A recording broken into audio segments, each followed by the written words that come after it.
Governor Lee has laid out his priorities, and in the middle of this daunting pandemic, vandalism and Capitol protests made that list. News 4's Ryan Breslin talks with those protesters, wondering why their actions made the cut, but their fight for change did not.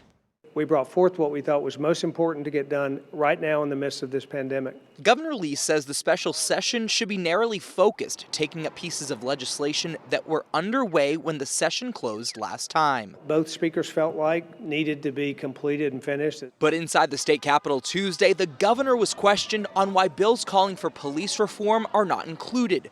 He calls it an ongoing effort with opportunities for legislation in the regular January session. I think it says a lot about our governor that he's calling a meeting to protect an empty building, but not to protect lives, particularly black lives that are being brutalized. Justin Jones has been a part of the protest outside of the Capitol for more than 50 days.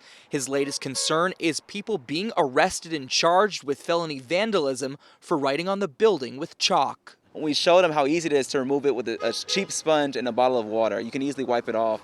And so our question is the governor going to prosecute every child across Tennessee who writes on the sidewalk with chalk? Jones showed us how it could come off, though it's unclear if it was gone for good. Do you see this? The governor said this cost $2,000.